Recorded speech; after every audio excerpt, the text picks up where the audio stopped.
Party people of the world! Do you know what time it is? It's music time. We are so pumped up to the jam to have you with us. I am Morgan Mitchell, and with me as always is Tanner Grover. What's up, Morgan, and what's up, universe? You are indeed tuning into a podcast where two friends who love music, yet have virtually no musical acumen, take a deep dive into the vibes that really make us jive. That's right, because if there's anything that unites us all, it's music. An audible sensation. To live without it is simply deprivation. So, we're here to hear and to share a little slice of a subject that gives us life. Tick-tock, tick-tock. Are y'all ready to rock? Tell me, friends, what time is it on your clock? It's music time!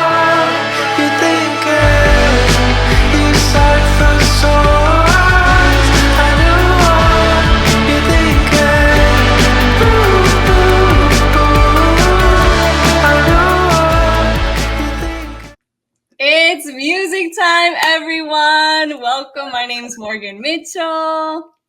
And I'm Tanner Grover, and this is what we do. And today, we are doing it with J.W. Francis! So happy you're here. So happy to be here. That was an awesome intro. That was like, I was tearing up and like, oh my God, I forgot I was on the show. I was like, cool, what's happening? What's going to go on today's episode? We're ready to rock over here and couldn't be more delighted that you've joined us. We both feel super stoked and honored. It's music time. It's music time. We're ready to rock with J.W. Francis. We Take it are. away, Tanner. We are, and we are going to get into JW and all of your latest endeavors, the new album Sunshine, and all things from here and in between. But before we do that, we're going to play a little game, as we like to do. The name of the game, JW, is Roll with J, and it's a trivia game, and the answer to these questions are either going to be Jay-Z or JT, as in Justin Timberlake. So, I want to ask you, are you ready to roll with Jay? I'm ready to roll with Jay. Here we go. By the way, every answer is a great answer. You do your best. You've already won. Question number 1. Which J was testing at a 12th grade level while only being in just the 6th grade? Was it Jay-Z or JT? Probably JT. Jay-Z! Oh my God. Very close. Very close. Over. Number 2. All right, which J claims to be cool with former President Bill Clinton, who frequents their restaurant? Is it Jay-Z or JT? Now that would probably be Jay-Z. Hey, all right. Well done. Number 3. Which J had the unwanted pleasure of being Ashton Kutcher's first victim on the MTV show Punk'd? I don't think Ashton Kutcher would mess with anybody but JT. Correct. Yeah, I don't think he would. Number 4. Which J was knighted in a very unofficial knighting ceremony by one Sir Paul McCartney? Was it Jay-Z or JT? Now, this one, I'm going to have to say Jay-Z. Nice. Well Okay, done. really? Okay, wow, okay, good. Spot on. The last question, 5 out of 5. Here we go. Which J once ranked in Golf Digest's top 100 in music, tied for 15th place with Darius Rucker of Hootie and the Blowfish? Golf Magazine. Well, Hootie and the Blowfish is like, what, late 90s, so I'll have to say Jay-Z. But hold on, wait, no, because that would also be the time of NSYNC and everything, so I'll have to say JT. Yes! Perfect. JW, you crushed it. That was amazing. That was well done. Thank So now, before we get into it, the other thing we like to do, we like to illuminate all of our guests on the number one Billboard song on the day that they were born. So, JW, you blessed us with your presence on February 21st, It's true. 1994. That's true. Do you know what the number one Billboard song was on the day you were born? Would you like to take a guess? I definitely looked this up at some point because I love trivia of like when you were born. I want to say it was something R&B. Like, was it Mariah Carey? You were close. You were in the neighborhood, my friend. Hey, that's what I thought. I knew it was something along those lines. It's not TLC. Nope. It's not Mariah Carey. It's not Shakira. It's not. We're getting colder, I feel. Okay. Yeah. Okay. Yeah. You're in the neighborhood. You are with that R&B kind of pop sensation. Female vocalists. One of Canada's finest. The number one song the day you were born was "The Power of Love" by Celine Dion. Oh, of course. Yes. Okay. That's a beautiful song to have on your born day. That is a beautiful song. Do you guys know yours? We do. I did. I think I forgot it. What was yours? Black and White? No, that was so yours was "Black and White" by Michael Jackson. That was mine. December 31st, 1990. Yes. And mine was "Say, Say, Say," Paul McCartney and Michael Jackson. Yeah. Wow. Yeah. That's a good song too. Yeah. It's a sweet little party trick trivia that you can carry around with you as you go through the goodness. Speaking of goodness, we want to showcase and spotlight some of the magic that you're up to.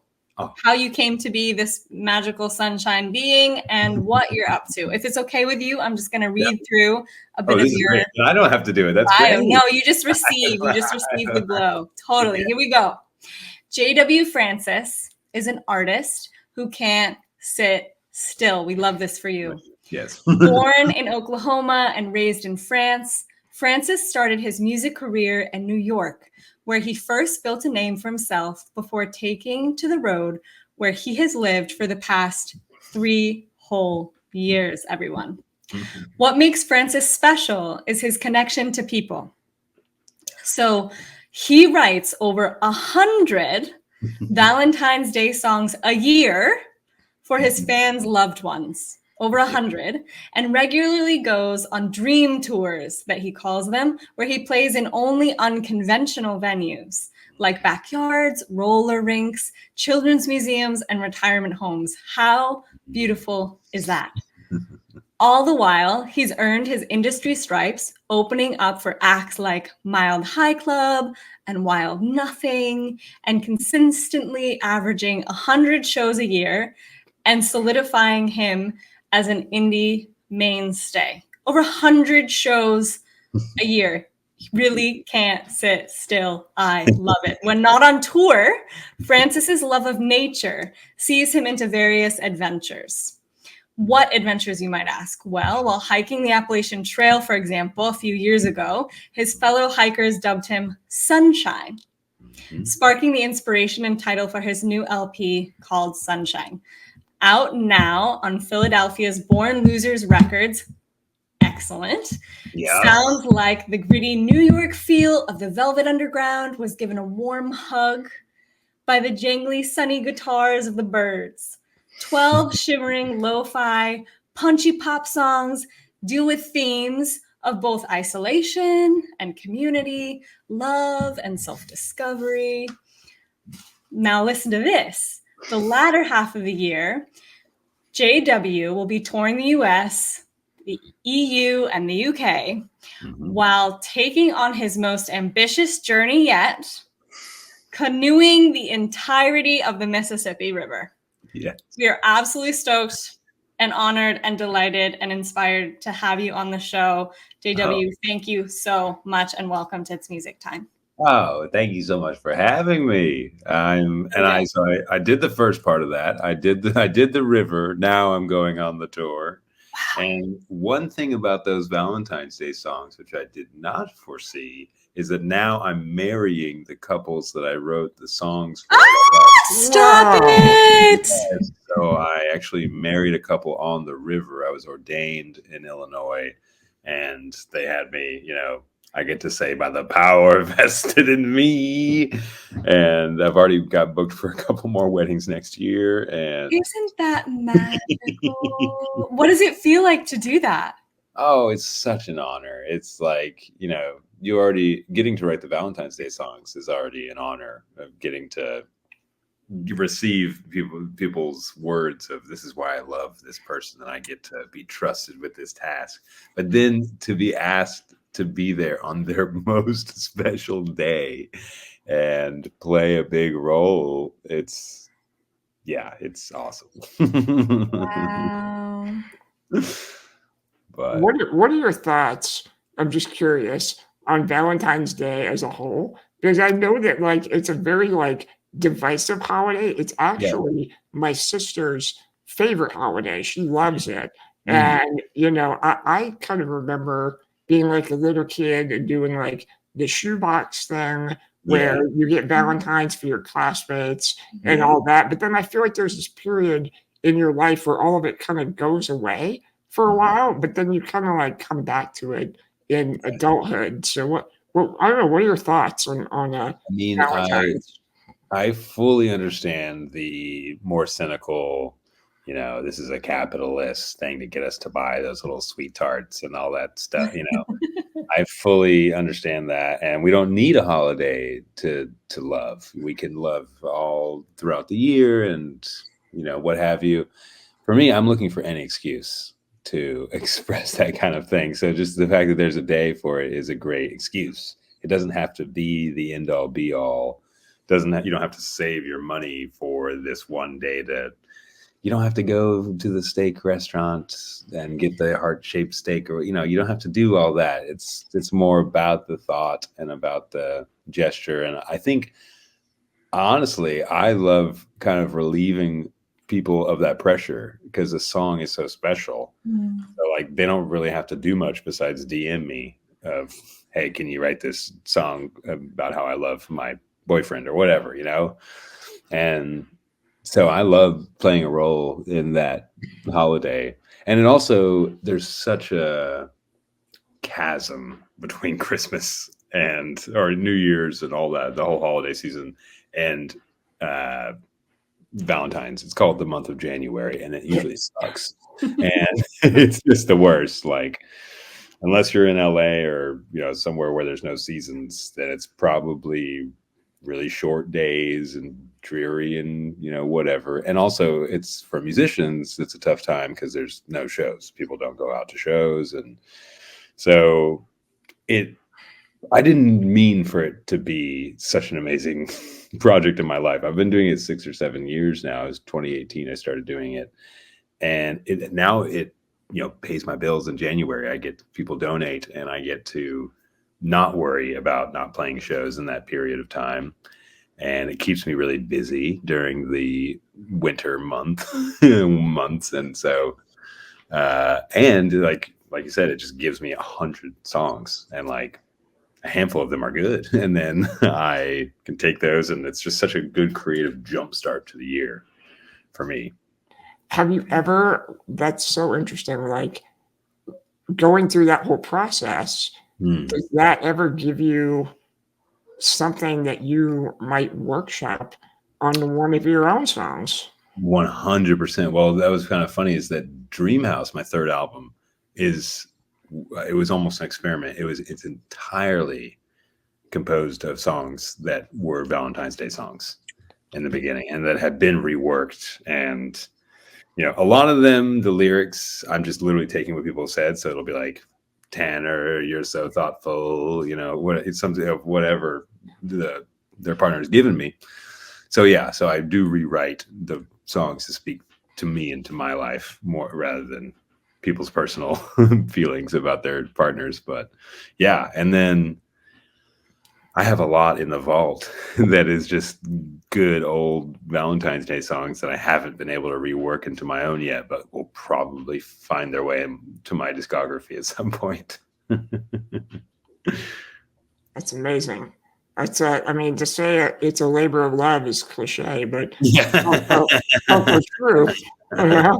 Yeah, and it can get very intense because I mean, last year I got 180 requests and I had to say I can only do 130, which is still a lot, but I couldn't quite, and I put out the call around New Year's, so I get about 6 weeks to do this, but it's still a lot. It's finishing multiple songs a day, and it's a marathon of wake up, go to the laptop, get the guitar, and just shed. But it also keeps me in one place because, like the bio said, I can't sit still, and I'm always on the road. Well, this not only financially, but also just my time. I need to be in one place, so I'll either go to my grandma's in Oklahoma or stay with my folks. They're still in Paris, France, which is nice to, even in January, it's nice to be in Paris. And then, or I'll just couch surf here in New York. And yeah,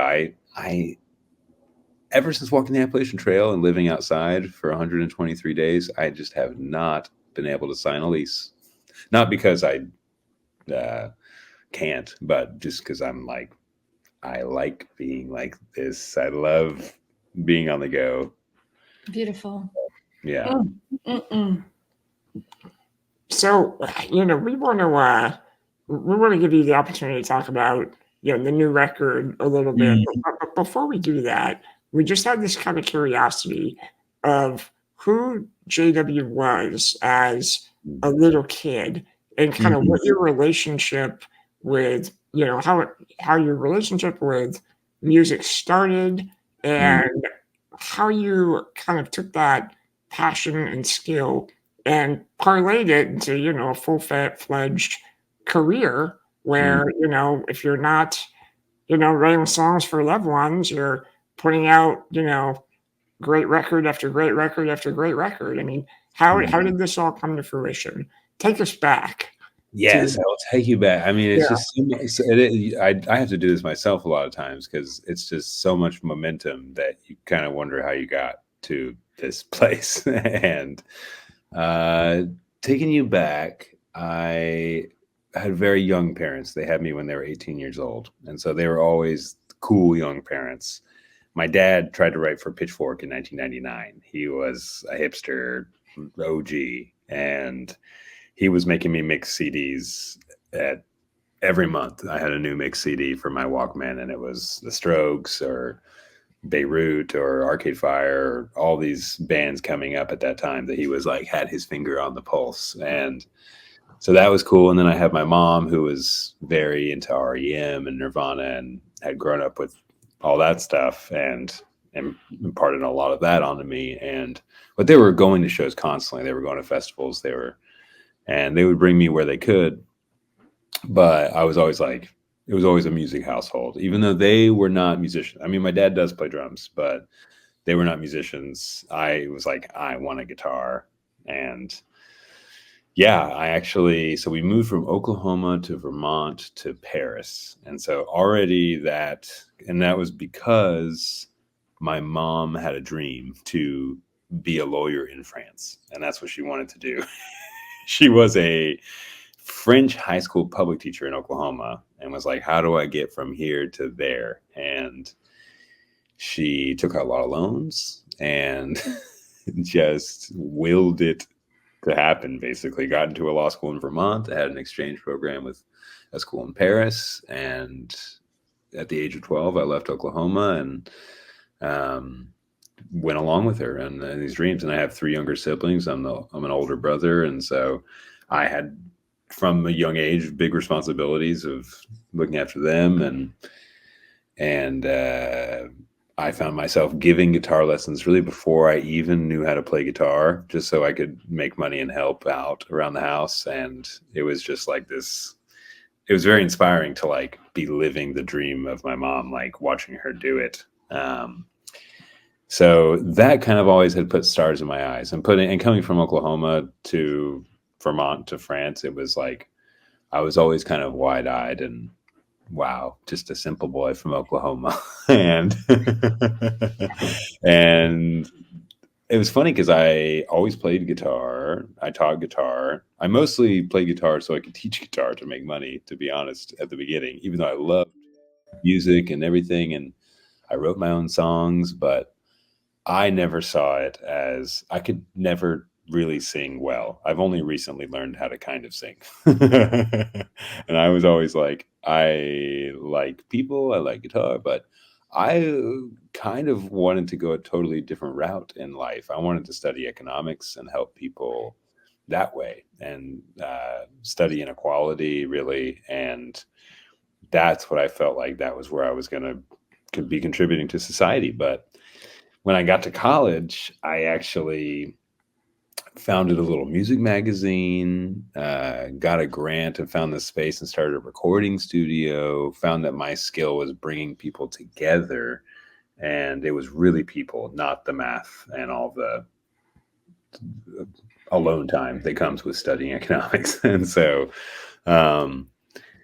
yeah, I was in a bunch of bands, and I was like, this is really fun. And then but it wasn't until I graduated college and I was in the world of economics, and I was like, this is definitely not me. And I was taking the band very seriously, but I was kind of like, we need to rehearse. We need to be posting on Instagram every day. I kind of had seen through running a music blog and doing all this stuff, like what it took to get your name out there and all the hoops you had to go through. And all my friends were like, we have jobs. This is just, we just want to have fun and jam. And I was like, I think I want to do this. And it was that point that I went solo, and that I kind of saw what I needed to do and did it and never looked back. And was really, really lucky to be starting out at the same time as my producer, he had done a few things, but he mixed my first EP, Sahil and Sorry. But my first record, he was like, come to my studio, we'll do it together. I understand what you're going for now with like the lo-fi thing. We can make it sound good. And we just now, it's somehow we've been blessed to just be able to make a record a year, and every time we get together and make something, people are interested in hearing it, and we've gotten label support and all this support, and now I've got this whole infrastructure and this whole ball is rolling. And so I do have to look back and be like, how'd I get here? Because it's all me, but now it's much more than me. And, that's really cool. Sure. JW, you first came into like my own personal stratosphere when I heard the single John, Take Me With You, which, it's got 4.5+ million streams on Spotify.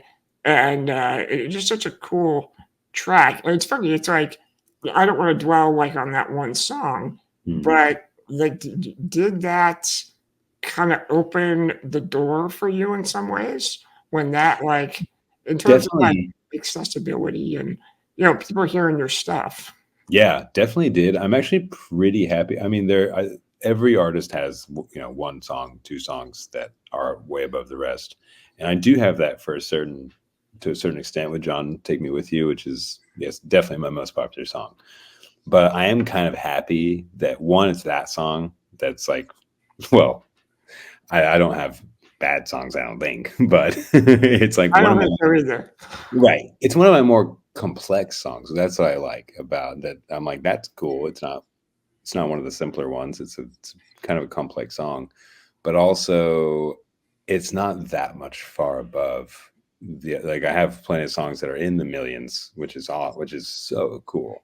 But I'm really happy that there's not one song that's just greatly over everything else. And, it would kind of stink to play shows and people like leave after that song or something, Sure.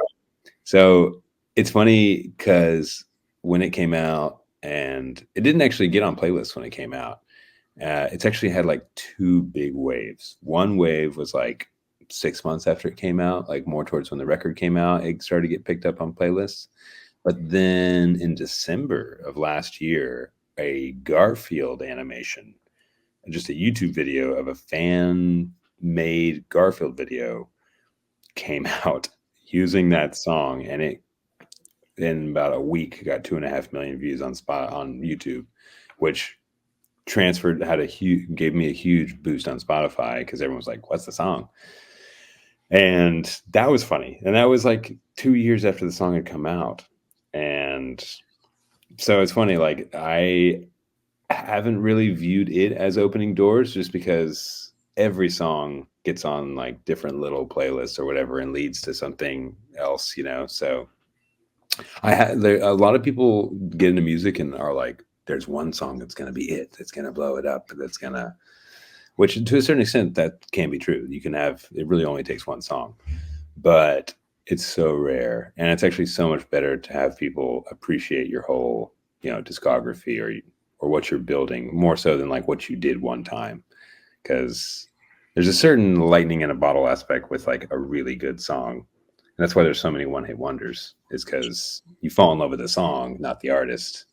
And so I've kind of tried to hopefully be the artist that people like rather than like, oh, I like that song, So one thing I'd be remiss if I didn't comment on it is you mentioned your mother loved REM, and I love REM, and I've said that a few times on this podcast. And a lot of them kind of know. If you're new to them, you probably are familiar with like Losing My Religion. But if you really know REM, you know that they have like 7 albums before that, and they have this whole incredible discography of songs. And one thing that you talked about a little bit was finding your voice and learning kind of how to sing as an artist yourself. And Michael Stipe, if you go back and listen to those early records, his voice is put to the back of the mix. He mumbles all the time. And it wasn't until some of those later albums where he himself kind of figured out how to become a great singer. And then, on Losing My Religion or, the Automatic for the People album, the vocal gets pushed to the front of the mix. And now, people kind of resonate with that. And so now you have this new album, Sunshine, coming out, and I've seen or listened to, 4 or 5, singles that have been on Spotify for a few months.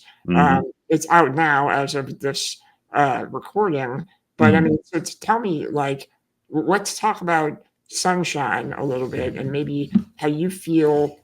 This album is like the next evolution of J.W. Francis as a singer, songwriter. And what do you think, man? Give us your feedback. I think I am discovering myself along with everybody else all the time. And I just like Michael Stipe. I'm just like Michael Stipe. No, I'm finding my voice every album and exploring new territory and, getting a little bit older and wiser every time. And this is the fourth one. So we definitely like had established ways of working and try to subvert them, because that's what we love to do, is like set up a routine, set up a thing, and then throw it out the window kind of deal. So there are sounds that we gravitate towards, and I think that's very valuable. It's good to have like a sound and a sonic identity, but there's a lot of stuff on this album we'd never done before, like using break beats, for example. That song Turtleneck Weather is all kind of like a boom bap hip hop break beat over a 12-string acoustic guitar, which I'd never done anything like that before, and it sounded really cool. The subject matter is more personal. I feel like my first 2 albums were really just like collections of songs I'd written, and you kind of just put together the 12 best of them, and you're like, here's an album, and you kind of come up with here are the themes, but this was like I went and walked the Appalachian Trail, and then after that I recorded an album. And so I was in a very specific headspace, and it was about, going out there and doing something different and throwing away everything you own and getting rid of your apartment. And I had a place to live for the first 3 albums. This is the first one that I'm like, this is my nomad kind of album. So it's going to necessarily be different. And yeah, every single one, I have to say, it's always the best one so far, you know. So like if you like the earlier stuff, you're gonna love this one. So good. What do you think, Morgan? I'm just like in awe. I think there's just like, so much that's coming through of what you're saying, but the something that's really striking me as I listen to you talk is just like how much you love what you do. Like that's what's coming through. Like I can just feel this love affair that you have with your process and your craft and the way things have grown and changed over time. And like it's so gorgeous to witness like you be so connected to your work in a way that feels incredibly life-giving to you. At least that's how I receive it. And just like you light up when you talk about these things, and how much your craft has stayed vital and close to your heart is really inspiring. It is the centerpiece. Like that's the thing is I didn't really realize what I was doing when I quit my job and went and walked the trail and started living like this. I was like, okay, it's going to be fun. It's going to be sleepovers every night. It's going to be, you know, just a grand old time. And like, I had all intention to go back to New York or move somewhere else, or, you know, go back to normal life kind of deal. What I didn't realize what I was doing was just completely dedicating myself to the project, and that my whole life now is either writing music and making music or playing music or doing these adventures which feed the music and which are and so just it became my whole life. And it's when you realize that you're doing, when you're, I don't want to say alone because that sounds almost a negative connotation, but when you talk to other people and you're realizing you're doing something different, I follow that. And I meet a lot of other musicians, especially on tour. I'm touring with Jaguar Sun. I toured with Paul Cherry. I've been really lucky to have some awesome tour partners. And not to say that other artists aren't dedicated to their music and their craft as well, but a lot of them live in a city with a job that gives them time off to tour, and they have a partner and a dog and a garden and normal stuff. And I crave that. I definitely want to have that kind of stability, but I'm like, while I have the energy, while I have the momentum, while I have all this support and opportunity in front of me, I'm going to take it to just be fully immersed and fully dove in to the music career, which is just, it's not, a career is just almost like a funny word to me because it's just like my life. Like, and what a privilege as a listener to hear that in your music too. Like, I think that there is some kind of really particular resonance that comes from a reflection of the way you're living your life and all of the different influences from the natural world, from the people you interact with, from the relationships that you happen upon, through the happenstances and serendipities that you are, you know, really exposing yourself to while living a nomadic life on the road, something that someone who is living a more stable day-to-day life in a one particular environment might not have. And I just think the richness of your sound, I'm sure, reflects that. And what a gift to kind of behold that as a listener, that moment in your life, that time period. Really cool. Thank you so much. And you use the word serendipity, which is one I fall back on so much because there's so much serendipity in my life. It's wild. There was, just to give one brief example, I was canoeing the river, and there was a man who wanted to take me in. He lived on the river. They're called river angels, and they give you a place to sleep and shower, and you get to see some of the best of humanity. But this guy on his back porch, he takes me in, we have a beer, I'm telling him tales, we're having a great time. And on his back porch, I see a rock that has a painting on it, and it's the house from my third album, Dream House. No. Yes. And granted, I mean, it's a pretty simple drawing of a house, but it was the exact same color scheme. Come on. Exact same. And I was like, oh, did you know? I didn't even tell him I was a musician. And I was like, oh, did you know? And he was very confused. I was like, what's up? this rock. And he said, oh, this was actually, I found this on the property.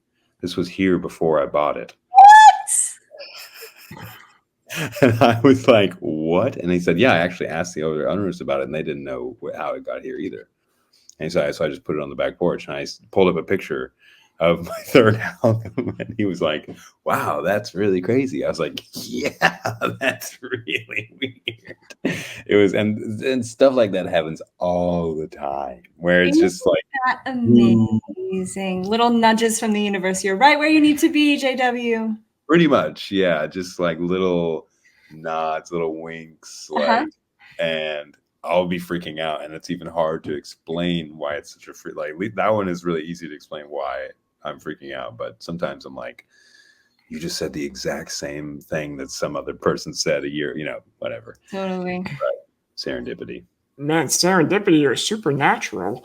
It's like we're in spooky season, man.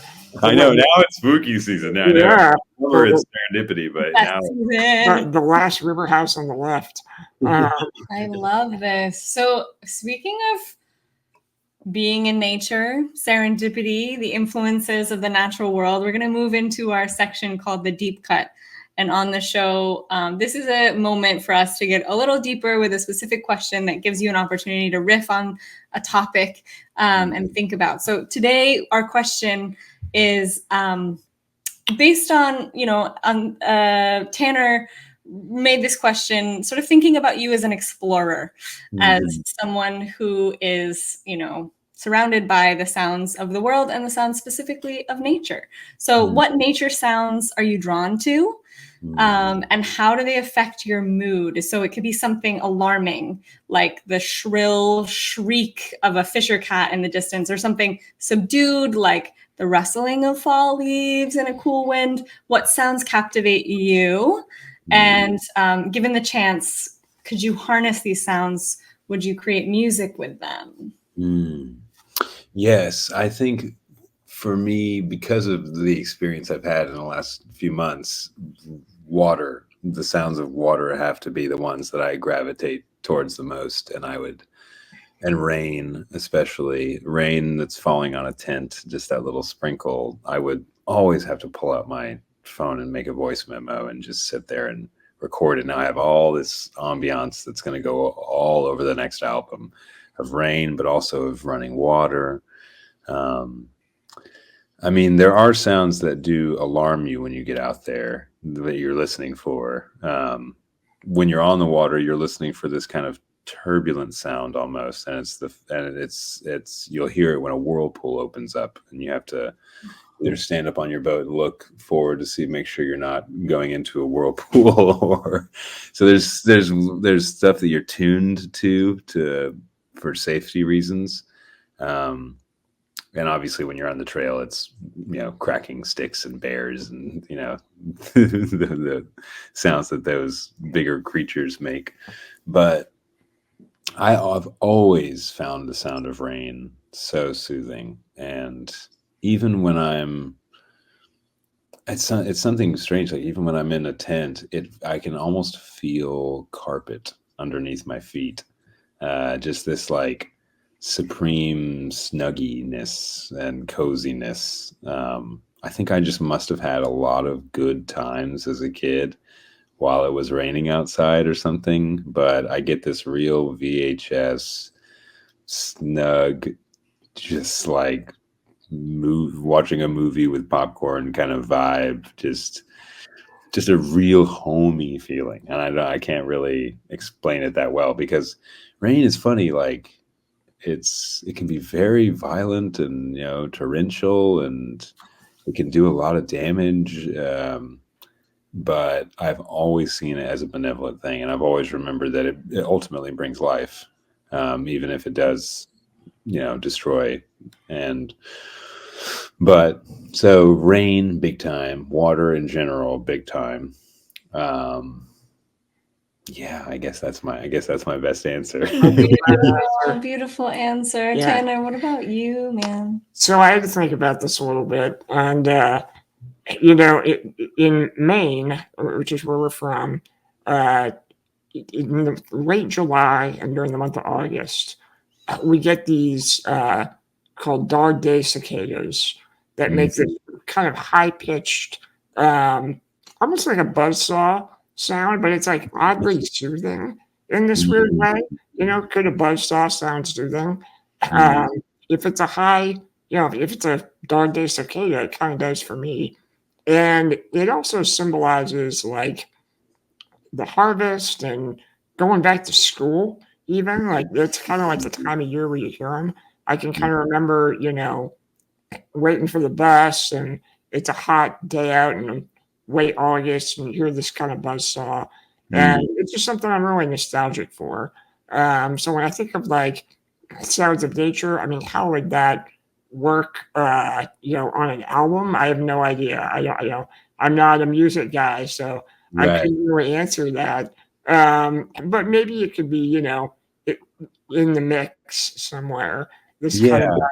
high pitched buzzing. I've thought a lot about how to incorporate found sounds into music that's just beyond background, because I've used it, almost every album I have some ambiance background music that or background sounds that I've gotten from voice memos, whether it be nature or city sounds, or because I just do love like soundscapes. They're very soothing and they add a lot to a track. And when you're talking about the richness of my music, I try to put like all these kinds of layers without making it too muddy, but all these little Easter eggs, all these little things that you can find. But in terms of using it as like the primary instrument, that's very interesting to me. I just have not cracked that code yet, and I'm still playing guitar a lot. So once I mean, maybe it would be writing the song on guitar and arranging it all and then trying to replace elements with I don't know exactly how I would do that, but I'm interested in trying. Sure. Yeah. Sure. Morgan, what about you? I too collect ambient sounds a lot and have many, from the sound of a crunching cucumber to, you know, the clinking of paintbrushes and obviously birds and rain and things. But one that is a little challenging to capture, but maybe one of my favorite sounds after giving this a little bit of thought was the sound of snow or hail falling on the ocean. So I'm a part of a cold water dipping group called the Little Dippers, and we swim in the ocean year round. And swimming in the ocean while it's snowing, or particularly that sort of like snow, rain, sleet, hail thing where there's a little more density to what's happening and there's a little more clink. It's brighter, you know, the sound is brighter. And so when we go in, you usually go in right up to like right here. So you get your spine fully submerged and kind of just very gradually go in. And so your head and your eyes are kind of right on that horizon of water. And so then when the rain or the sleet, or let's call it hail, comes down, you're sort of eye level almost with what's happening on the surface, which is this like clinking, kind of like metallic-y but soft, ripply thing that's happening. And then you're also surrounded by other people that are also kind of at that eye level. So you see these little heads and these little ripply things happening. And there's this kind of chortling because everyone's so cold and brittle, but also like super goofy and cozy on the inside. And so I think that sound, that sort of clink of the icy rain coming on the ocean in a cold winter day, and then kind of the background ambiance of just like the goofiness that surrounds other people sort of taking in that moment and kind of these wide eyes like, is this really happening? Look at this, look at us, wow. But then eventually the kind of hush that comes in as everyone's just kind of taking in this sensory moment. So I haven't really figured out how to safely record the sound live because it's such a process of getting in the water and the rain and the snow, but that would be a sound for me. And how to make it into music, I think honestly just by itself it could probably be really delicious and something I'd like poetry woven in maybe, or some other layers of water sounds. I don't know. Yeah, that's beautiful. That I want to get more into the cold soak thing. Like, I mean, swimming around the ocean, that's so cool year round. I'm such a scaredy cat. I know it's just cold water, but Yeah, I mean, it's totally normal to be scared. I was scared at first too, and I think that's a part of the victory and kind of the mightiness of the water, is that you're able to commune it and befriend it and almost romance the cold in this way that that relationship to the overcoming of it is pretty powerful. But yeah, I think you'll love it in good time. If it calls to you in good time, you'll find your way. Yeah. Just dive in head first. No, don't do that. Don't do that. All right, Tanner, what's next? All right, so this brings us to our Mix It Up playlist. Every episode, we have a playlist where we ask our guests to contribute 4 songs. I've contributed 4 songs, as has Morgan. We are going to add your birthday song, The Power of Love by Celine Dion, to the mix. And we're going to take a moment just to highlight one of our selections. So, JW, you want to highlight one of the songs you contributed and talk about it? I would love to, because it actually, whenever I heard your intro song, I was like, oh, good, you will love this one. This is Minute Papillon. It's by World Brain, who that's shown up on a couple of my playlists. I don't know anything about this guy. Usually I come with a lot of information about the artist because I love to do my research, but I don't know anything about this guy. I think it's a guy, but even though it is definitely a French woman singing the song that I'm submitting, but from what I gathered, it was a project that he puts together all these different groups or whatever, but it's just otherworldly. It kind of has that, the feeling that your intro song has of this building, and yeah, and it doesn't like necessarily make a drop, like it just kind of keeps building into this beautiful, wandering soundscape. So Minute Papillon, so good, so good. That's the one that I really want people to listen to. Oh, so exciting. Awesome. That's awesome. Yeah. Gosh, I love this so much, because what a treasure to talk with you and learn about your music. And then what a beautiful thing to get a window into what makes you come alive and some of your influences. And that's like, it's gorgeous, because you start to sort of build this world around how someone creates and what they enjoy. And for us, it's a joy too, because we learn new music. I learn from Tanner, we learn from our guests. Like, it's so fun. Yeah, go ahead. I was just going to say, I know that I'm only supposed to talk about one of the tracks, but pretty much all my other songs are from a pretty specific scene happening in Los Angeles right now. That is Pearl and the Oysters, if you know them. They've just put out their 4th record, and it's very it's synth dreamy with flute and and jazzy and just all over, just so good. It's Pearl, who I toured with.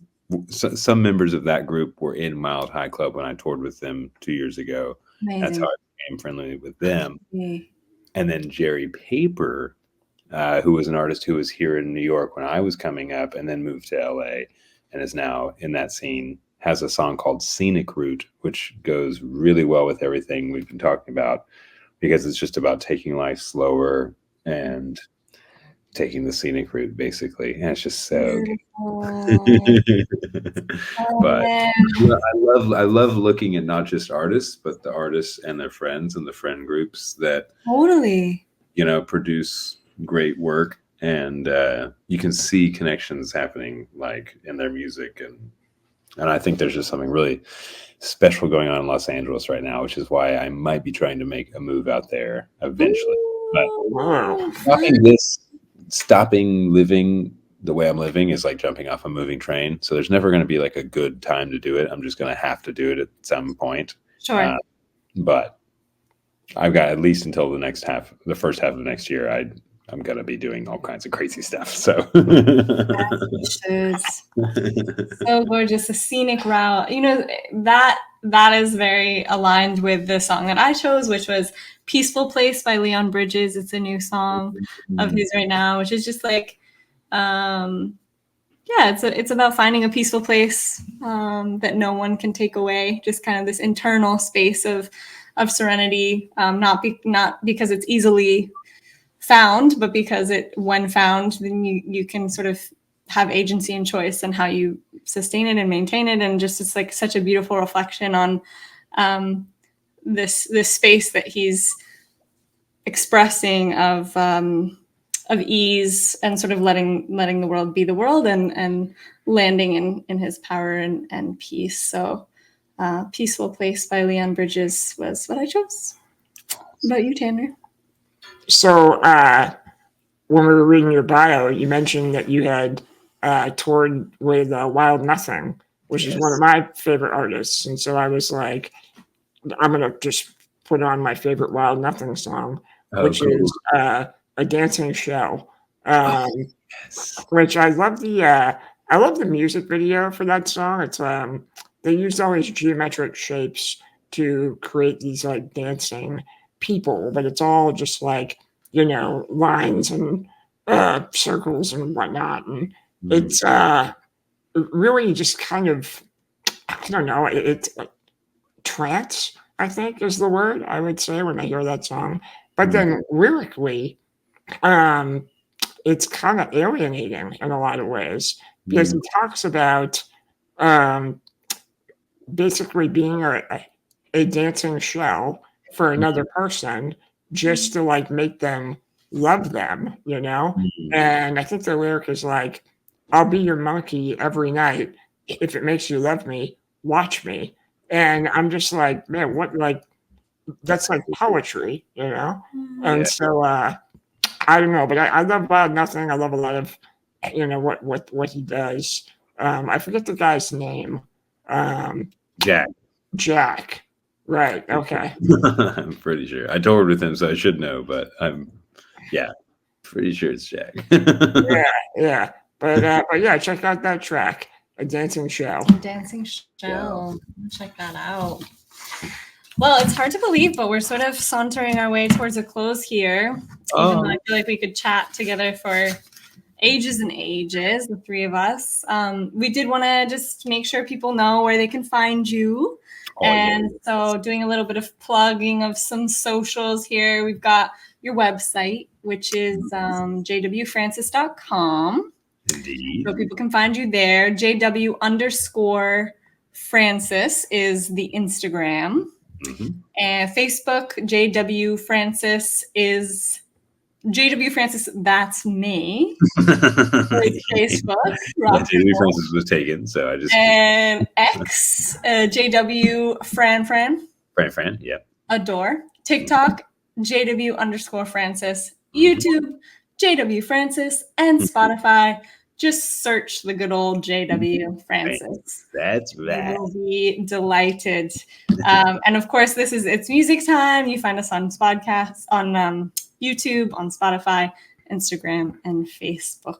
And don't touch that dial. We are going to have an encore performance of JW performing, I believe, live on the, or not live, but on the, from the Mississippi. On the Mississippi River. More Hurt for the Hurt Pile, which is the latest single from Sunshine, out now. If you're listening, be sure to stream that and buy the LP. Go to jwfrancis.com, buy the merch, buy the concert ticket. Buy it all, people. This guy's the real deal. Buy it all. What a gift to talk with you. Thank you so much for being here, for taking time, for sharing your tales, your magic, your brilliance. It's like really, really exciting to think about this new work coming into the world and everything that's going to follow. Thank you so much. I hope I get to. Are you guys going to be able to make it to any? Are you around any of the shows happening this fall? Would love to. I got to take a closer look at where exactly you're headed. Are you in New England much? Yeah, I do the farthest, I guess the closest to Maine I would get is Boston or Okay. Montreal. Okay. But Boston could be workable. Anything's possible. And you have a home in Maine. So if you ever want to come visit us or play at a little spot up here, this is your place, man. You come and you can. I would love that. I did a tiny tour of Maine last Hey. part of my dream tour. Hey. I played Portsmouth, New Hampshire, and then I played Portland, Maine. Okay. And then I actually worked on a blueberry farm outside of Lubec. Oh, beautiful over there. And worked a few days raking blueberries, and that was awesome. So good. It's cool. We're in Booth Bay Harbor, and we've talked a little bit. I'm not sure we've talked about it on the show exactly, but this is a new podcast, and so anything you can do to support us is great. But Morgan and I do have some mild aspirations to maybe somehow turn this into some kind of music festival. So maybe someday we could get J.W. Francis to headline night 1 or night 2. Hey. Or maybe, all 3 nights. All 3 nights. Anything is I would possible. love that. That would And be we could couch it with a bunch of strange and beautiful ambient sounds. We could make a whole soundscape. It'd be so fun. That's awesome. We could go in the ocean no matter what time of year it is. Exactly. You could become a little dipper. It could be Dipper. the next era. Yeah, that sounds great. Well, thank you again. I'll do a little sign off here. Just thank you, everyone, for listening, for tuning in, for beholding JW and all of his incredibleness. Leave a comment, leave a question, leave some feedback, share with a friend, follow us, like us, share us. All that makes us more findable on the interwebs, those crazy landscapes out there. Thank you for your support. Until next time, stay cooler than cool, everyone. Thank you again, and goodbye. Thank you. Hello, J.W. Francis, and I'm canoeing the whole Mississippi River. That's right behind you. I got you on my water container. That's why I'm squatted all weird. I'm going to play a song, well, just a little bit of a song, called More Hurt for the Hurt Pile, which is about hurting.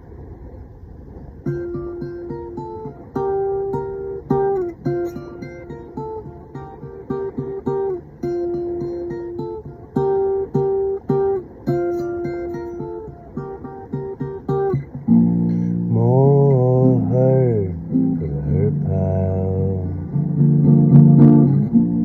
Keep it on, it'll be there a while. Watch out, if you think otherwise, no one's gonna hurt you.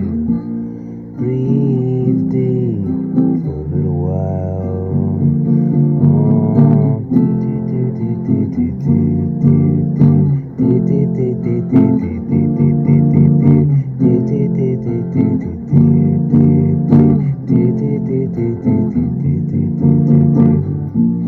Hurt more for the hurt pile.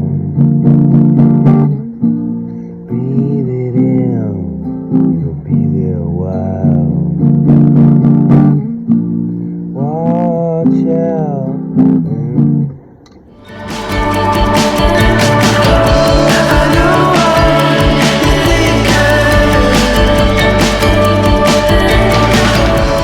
The It's Music Time podcast is an independent passion project produced by Tanner Grover and Morgan Mitchell. The theme song for this podcast is by Ben Shepherd, the artist known as Yay Yay. Find him on Instagram at Yay Yay Music. Thanks for tuning in to the It's Music Time podcast. See you next time.